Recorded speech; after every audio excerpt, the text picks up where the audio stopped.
What's up guys, this is Ray and today we'll be talking about the 2019 Japanese anime movie Promare, directed by Imaishi Hiroyuki and written by Nakashima Kazuki. And the reason I mentioned this pair is because these are the guys who brought to us anime such as Gurren Lagann and Kill la Kill, both of which I absolutely love. I remember watching them when I was still really into anime, and I definitely love Gurren Lagann. And I think I watched Gurren Lagann when I was still peak anime otaku. I don't watch really any anime much nowadays, but I definitely have seen these two previous works. And yes, this movie is a Studio Trigger work, and it's also co-produced by X-Flag, which honestly, I didn't really know produced anime movies. Like, I knew X-Flag made a lot of mobile games like Monster Strike, but I didn't know they had their hands into anime. And so that was a pleasant surprise for me, because as I said, I don't really know much about anime nowadays, so forgive me if a lot of my terminology is pretty off. So the story of Promare, it's kind of all over the place, but let me try to explain what happens. But basically, one day, some humans throughout the world just give in to their rage and their stress and ending up bursting into flames, and these flames kind of burn throughout the entire world. And so we fast forward 30 years later, and basically human society has made these anti-fire measurements in order to prevent another outbreak from happening. And so the lead character is Gallo. He's a member of the Burning Rescue Fire Department, and it's their job to rescue people who get trapped in situations which involve these these flames. And these flames aren't your typical kind of fires you would find naturally. These are kind of weird, not supernatural per se, but these are just weird flames that have different properties than your typical fire. And the reason why they're different is because they stem from these group of mutants called Burnish, which are these humans who can emit these flames. And so the Burning Rescue Fire Department, they actually have access to all this really hype machinery, anything from mech suits and just trucks with a lot of gear on it, and they're outfitted to combat these Burnish mutants and rescue anyone that comes into contact with them. And Gallo and the Burning Rescue Fire Department, they eventually encounter Leo and his men. Leo is the leader of the Burnish, and of course they clash, but eventually they come to start learning that there might be something else playing in the background while the Burning Rescue Fire Department and Burnish clash. So when it comes to the positives of Promare, well, pretty much everything I love about this movie are the same reasons I love Kill la Kill and Gurren Lagann.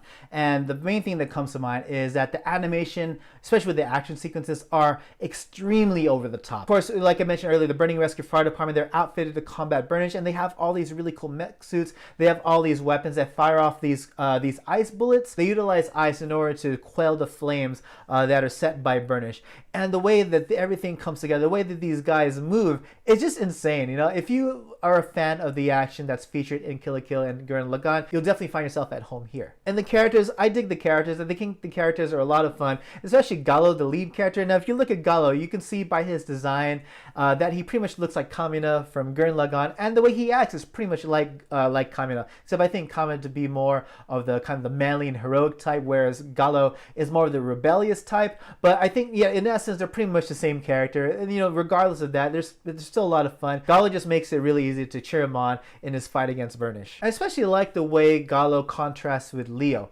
And I think, this kind of pairing isn't new to anime. We've seen it in so many works. Like, when you have Naruto, and Sasuke. You have the loud dude who's kind of dumb and he speaks before he acts, or rather he doesn't think before he speaks. And then you have the cool-headed cold one. And that's pretty much what Gallo and Leo are to each other. But with Leo, they definitely make him a lot more than a two-dimensional villain.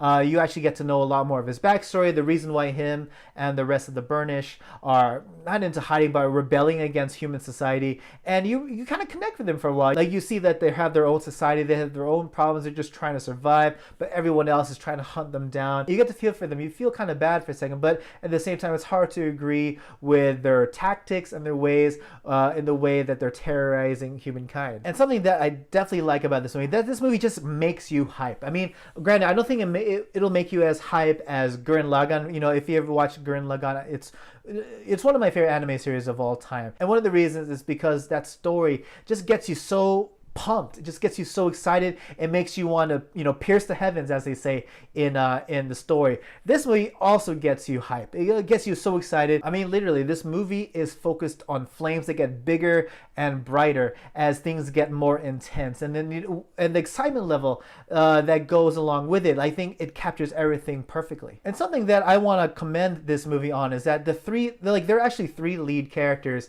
in this movie, and they're each voiced by actors who are not voice actors by trade. And pretty much all the supporting cast members are professional voice actors, but the three leads are not professional voice actors. And the three leads are actually played by Matsuyama Kenichi, who plays Gallo. And we also have Saotome Taichi, who plays Leo. And the third lead character we have is this character by the name of Cray Forsyth, and he's played by Sakai Masato. But yeah, these three actors, they're not professional voice actors. And usually when you put actual actors into an anime, the results could be kind of mixed. And I think it's because, professional voice actors, they're better trained to voice the kind of weird and wacky and over-the-top characters you may find in anime. But professional actors, they may or may not make the cut. But that being said, I think the three leads actually did pretty well. I feel like Matsuyama Kenichi could have been more over the top to portray Gallo, but I think for the most part, he was pretty good. And even the guy who did Leo, Saotome Taichi, I think he did all right. I don't know. I don't consider myself the biggest fan of anime to judge how people do well when voicing anime roles, but I think for the most part, as just a general viewer, the three leads did exceptionally well. And lastly, the music composed by Sawano Hiroyuki.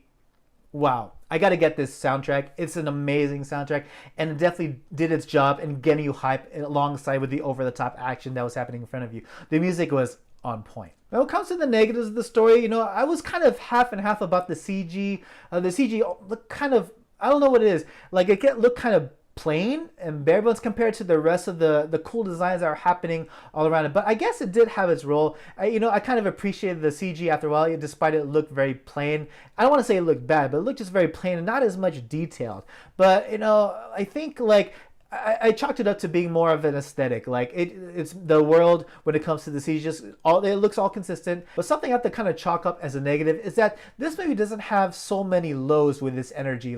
It's just constantly up here. And if you want to watch a movie that has all the energy, that has non-stop energy, then that's cool. I think this movie did a great job with its energy, and that it kept exponentially getting higher and higher. But there wasn't much time to really slow down and have emotional lows with this story. It was just constantly up here. There are times when it slowed down just for the story to take a break, but there's nothing that really calmed you down emotionally. It was just constantly hype from beginning to end. And for some of you that might not be a negative. For me, I think this movie could have used a few more of those emotional downtimes.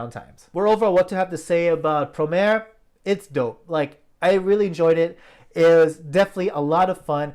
Watch this movie if you're a fan of Gurren Lagann, Kill la Kill, or just any anime with just over-the-top action that you're meant to suspend your belief, because literally everything here just does not make sense physics-wise, but everything, regardless, is extremely fun to watch. Everything for the action, the characters, the design of the machines in this world, everything was dope. So yeah, check this movie out, even if you haven't seen Gurren Lagann or Kill la Kill. If you just want a fun anime movie to watch that is with boasting stuff that you will definitely not see in a live action, definitely check this out. But yes, those are my thoughts on Promare. What did you guys think? Please let me know in the comment section below. If you enjoyed this video, please leave a like. And if you're new to my channel, please subscribe. And if you really dig my content, please know you can support Eiga-Man Ray via Patreon from as little as $1. And yeah, that's about it for me, guys. And as always, everyone, thank you so much for watching, and hope to catch you all again in the next video. Take it easy.